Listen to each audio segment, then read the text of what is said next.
Gaba Road, opposite to Rupati Mall, on a building called Embassy Plaza, and we are on the 5th floor.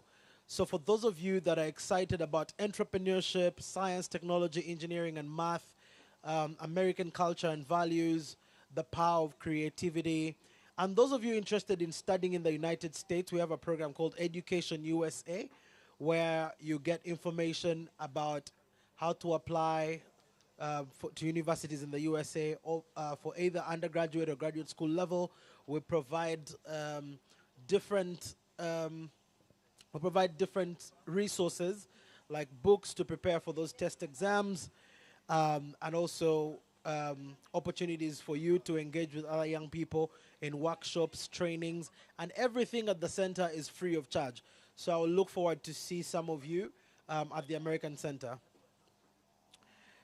Now, to set the stage for this conversation, our theme for this panel discussion is around embracing diversity and fostering inclusion, sharing stories and experiences on creating inclusive communities, inclusive education, inclusive workplaces, employment, and inclusive health for persons with disabilities. Or like today we have learned from Dr. Pius, specially abled people, differently abled people. So I will start by introducing our panel, and I'll request them to sort of give us their opening remarks. Ladies and gentlemen, in terms of your remarks, please tell us your name, your title, what you do, and sort of also share with us your opening remarks around our theme. How does the theme relate to the work that you do, or your experiences? What have you observed? What are your observations? And how do you create inclusive communities and environments at your workplace or in the projects and programs that you do? So we'll start with Ms. Nyakecho. Good afternoon, everyone. I'm Nyakecho Mary Constance, a lawyer. I work at CEHAD. As CEHAD is Center for Health, Human Rights and Development. As CEHAD, we advance rights, the right to health for everyone. And by everyone, we include the persons with disabilities as well. We, as CEHAD, we have a team, a strategic litigation team, that provides free legal support for people whose rights have been violated. And by people, persons with disabilities are included as well. We do community empowerment. Community empowerment, we empower the communities to know their rights, to claim and protect their rights. We have a team that also does national advocacy engagements with parliamentarians, ministers to advocate for policy change, making new policies. Basically, that's what CEHAD does. Thank you very much.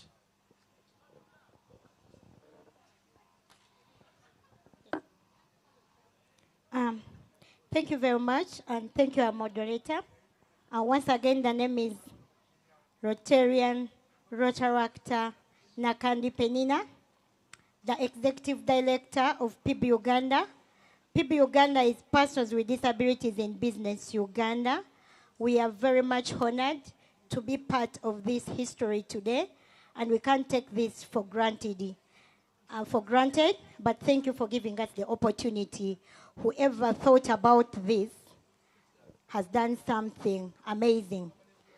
Apart from that, why PB Uganda?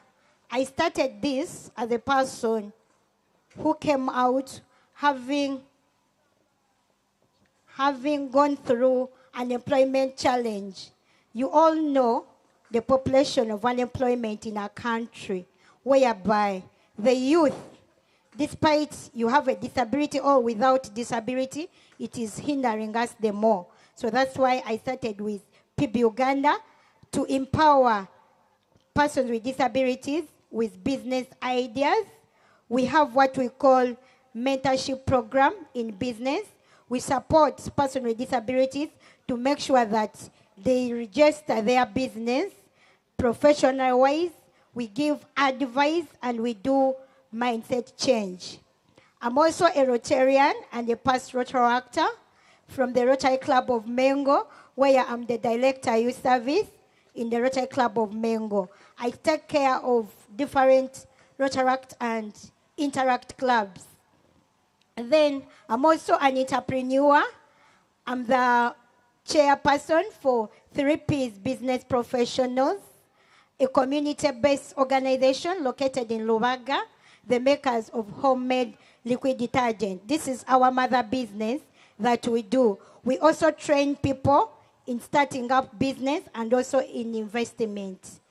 Sabasaja Kabaka Yasima, who am I? His Highness, the King of Uganda, Leonard Mwenda Mutebi. I was appointed as a youth representative. I represent youth with disabilities in the Buganda Youth Council in the Buganda Kingdom. So all of you are here. Just feel free. You're welcome to Buganda Kingdom. And I do what we call inclusion and a bridge in issues regarding with the kingdom. And I appreciate that platform. So who am I among all of you there that the king looked at it and they saw that persons with disabilities are also not left behind? I'm also a community legal volunteer with FIDA Uganda. You all know FIDA Uganda. FIDA Uganda has stayed in service for 50 years in existence, who are trying to do, and they have done the best in bringing about gender inclusivity, but bringing women on board. So we are among the women, but they have come out with a DIGI project, a project in relation with persons with disabilities. So I'm volunteering with FIDA Uganda and also reaching the community to see that persons with disabilities, you don't get stressed. And for us, we reach you wherever you are, and we do all that.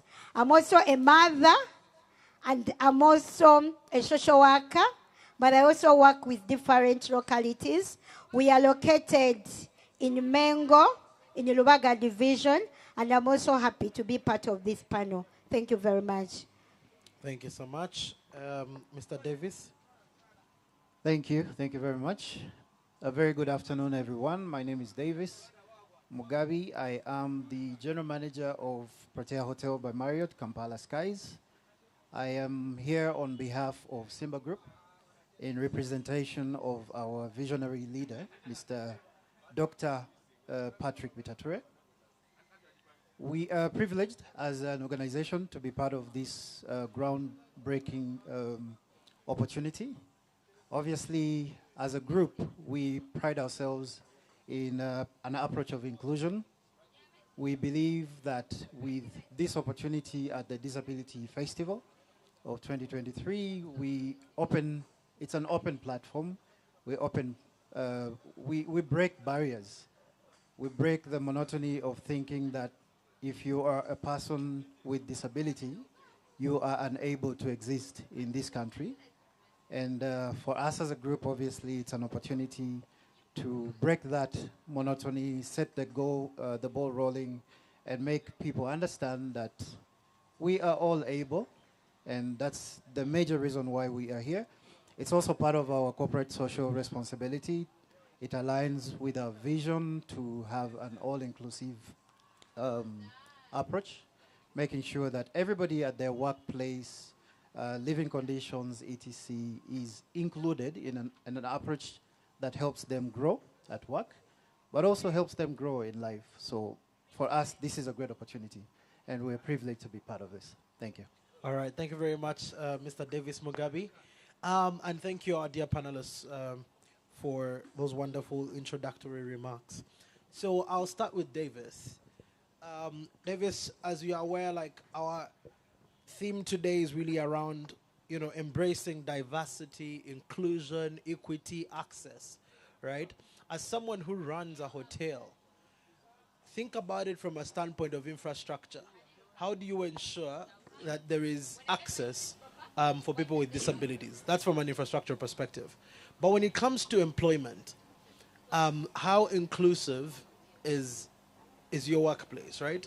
What are some of the things that you put in place, the strategies that you put in place to ensure that your hiring processes do not leave out, differently abled people? Thank you, moderator. To answer the first question, in terms of infrastructure, as a hotel, we have several ways that create an opportunity for everybody to be included. Obviously, the first of those is the initial access, which allows people to come through to the hotels.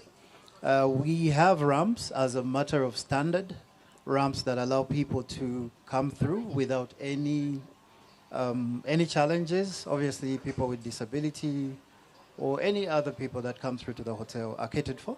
We have ramps that come from the main gate all the way up to, let's say, if you're going to stay with us as a person with disability, our rooms are catering to that. We have, beyond the ramps, we have rooms that we call access rooms. Access rooms are nothing but quite similar in terms of standard, the room that anybody else would get, but except they have special features. For example, the bathroom suits anybody irrespective of size and inability. The beds are set in such a way that whether you are able or unable, it will allow you to use it, just like anybody else. So with infrastructure, we are covered in terms of rooms, ramps, and several other dining facilities that create a headway for everybody to feel included. In terms of the second question, employment-wise, we have an HR system that, first of all, as a Marriott standard hotels, we have an HR system that invites everybody, irrespective of your background, in terms of ability. We take in everybody as long as they have the qualifications, irrespective of their ability or inability. In terms of training, we have an all-inclusive approach. We train people with disability. We allow them the same special care, same special approach in terms of, for example, if you're in for a 3-month training program, you're catered for the same way that everybody else is catered for. We have flexible work arrangements. That is nothing but we consider flexible work hours, irrespective of your ability. Inclusive policies like developing and implementing explicitly supportive inclusion of persons with disability. So in terms of, as an organization, what do we have to cater to including everybody? We are extremely focused at making sure that everyone, irrespective of your background, ability, we cater to you. Thank you. Thank you very much, Mr. Davis. I think I'll move on to Ms. Penina. So, Ms. Penina, you're representing the specially abled people on the Youth Council with the Uganda Kingdom, right? True. And you're also doing business training and skills building and mentorship for people with disabilities. So my question for you is, what are some of your observations or what are some of the challenges that you've faced with the work that you do to achieve the goal of inclusivity and access? Thank you very much. When we talk about inclusivity, reflecting on our theme today, it's all about not leaving anyone behind. You as a business person, in your business, when you think about a business to do, can you think about investing in a business of persons with disabilities? Because I'll tell you today that everybody is a potential client of a disability. Today, some of us are born with disability, others just acquire them, others are notified. So this is everybody concerned. And we are not here to laminate, to tell you about the pain. There's no pain, but there is a blessing to have a disability.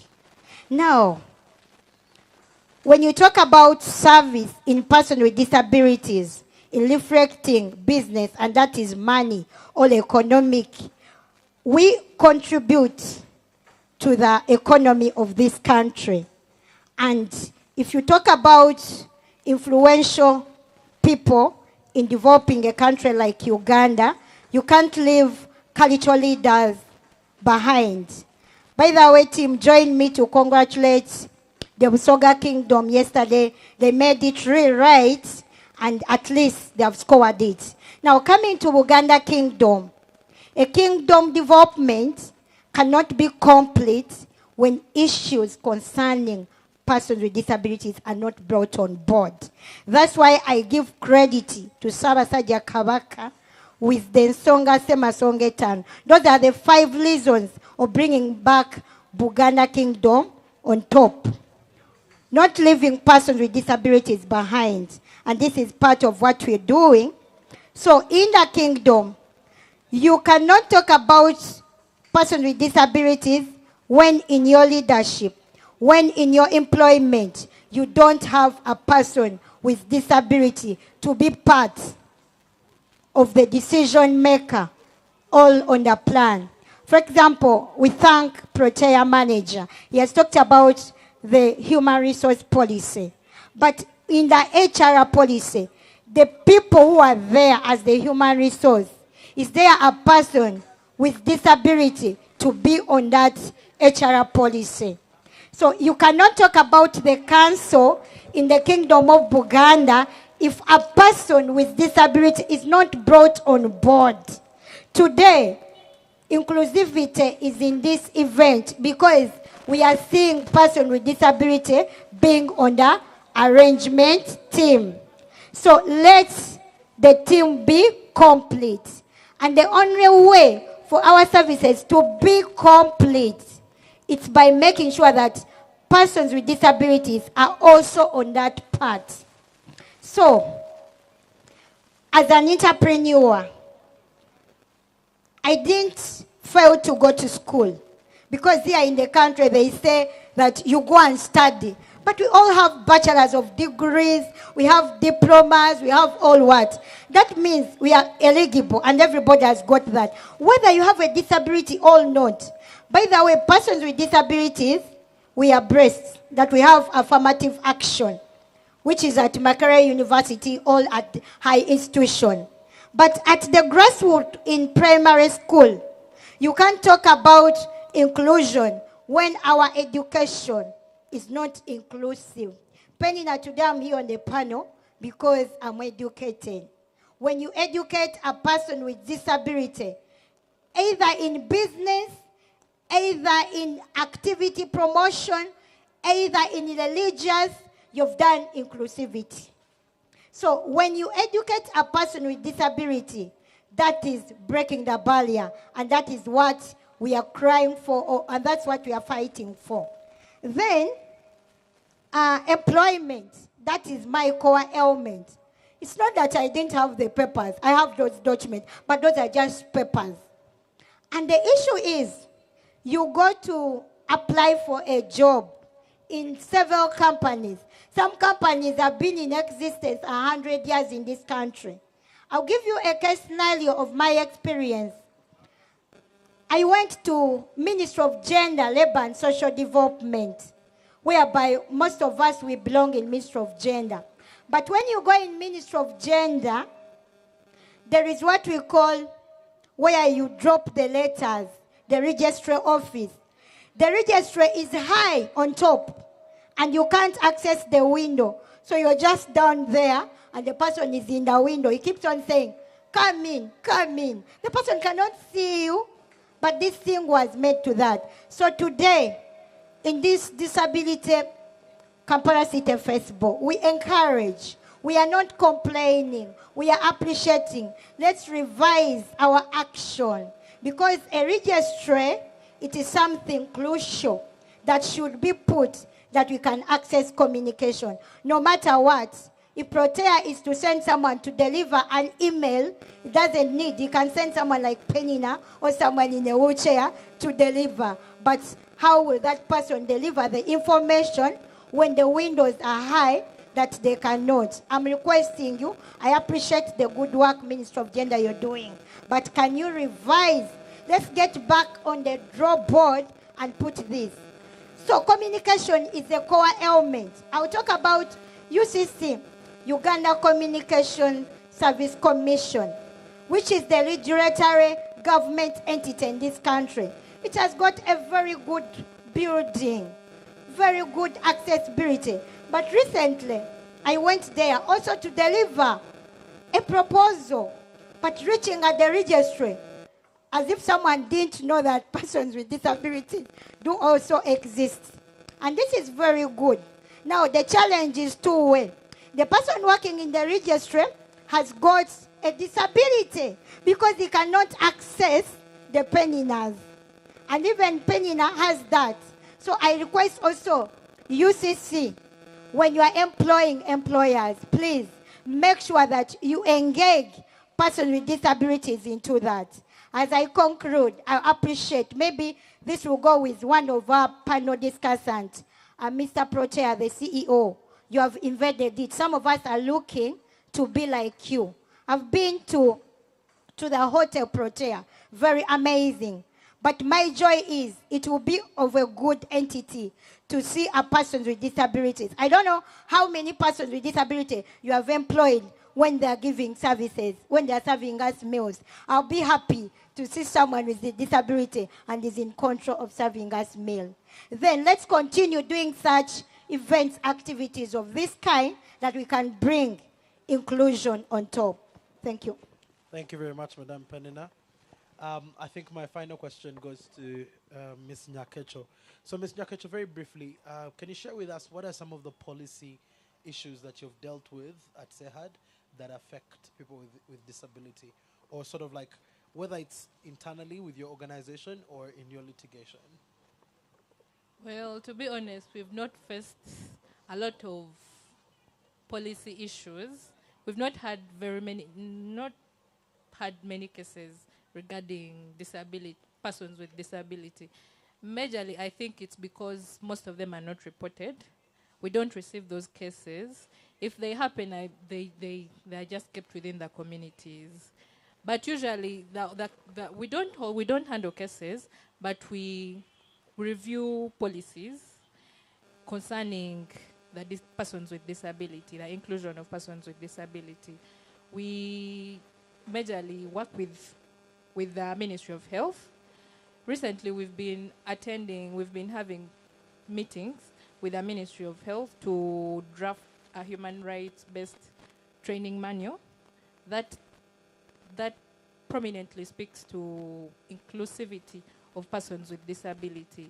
We've also looked into the national health policy that speaks very little about the inclusion of persons with disability, and we've made some recommendations there too. But honestly, we've not had very many cases concerning persons with disability.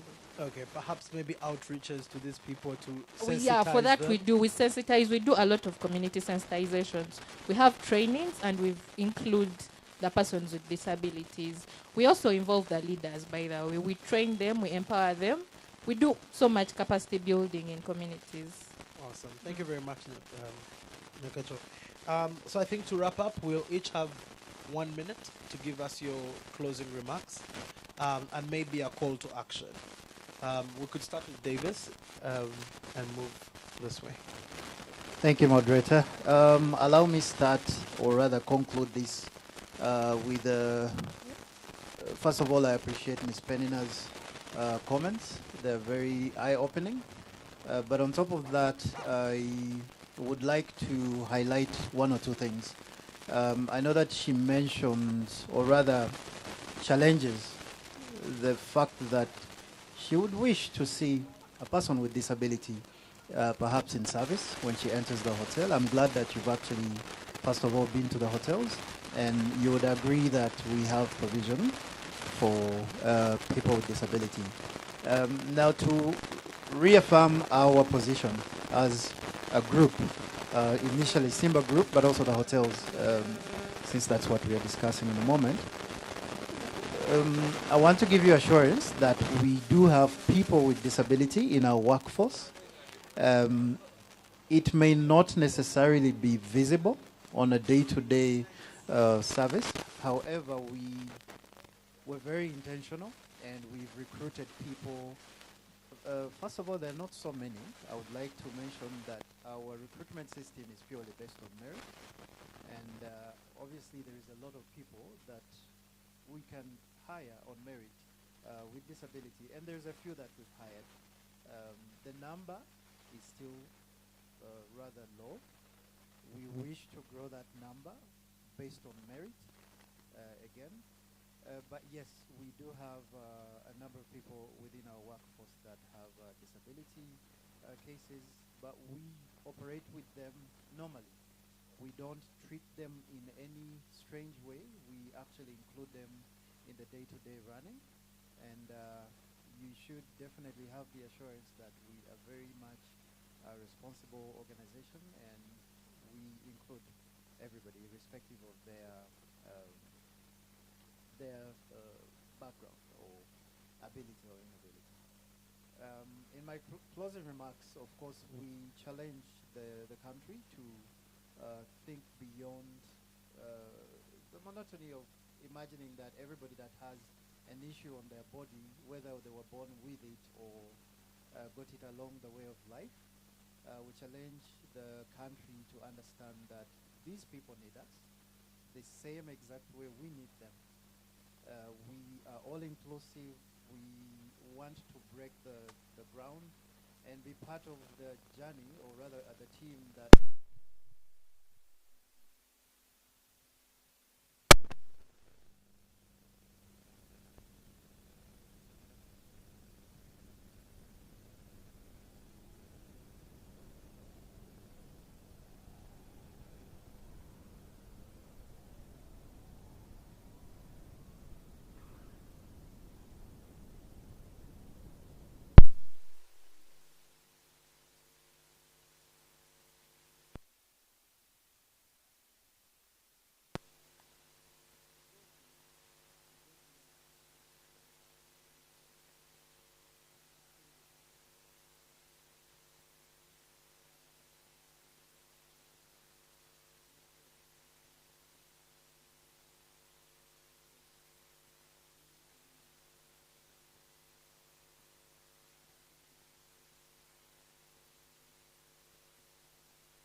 disability inclusion.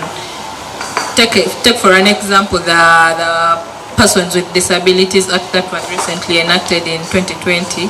It speaks to inclusion in health, in education, in employment, but the problem is implementation.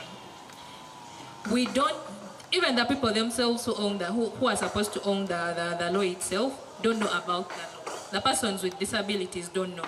So with me, my main thing is to urge the government to translate these laws into very many local languages and disseminate it to the public so that they understand.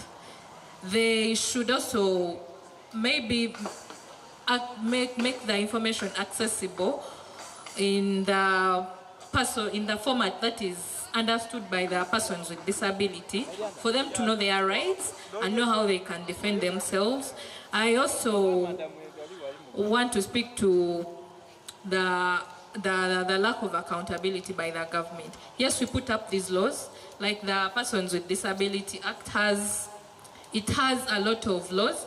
For example, during employment, there is a tax reduction of employers who employ persons with disabilities. But most of these employers will employ these disabled persons with low-key jobs. Maybe they will give them, they are very well qualified, but they give them very, very minor jobs, a cleaner, just for them to get what? To get that tax exemption by URA. So I believe the government should put up maybe some mechanisms to monitor and check how is it. That's how we shall, maybe the disabled people will have a good life. Then also train the disabled people. We should train them to train others. There is no way a person who is not disabled will fully understand the issues of the disabled more than a disabled person. So I'm thinking we should invest more in training them. We should also invest a lot in mindset change, just like my other panelists had said. We have, like in employment, you're having the same job, but your colleague who is not disabled will look at you like you're not at the same level with him or her. So we need to change the mindset of people in the communities to understand that the persons with disabilities are not disabled. They are differently abled, as we should say. So I believe we should invest a lot in order to help them. That's all I have. Thank you very much. A big round of applause for Mr. Davis, Ms. Penina, and Ms. Nyakwecho. Thank you very much for such insightful contributions to our discussion today. And I want to thank you for the good work that you're doing with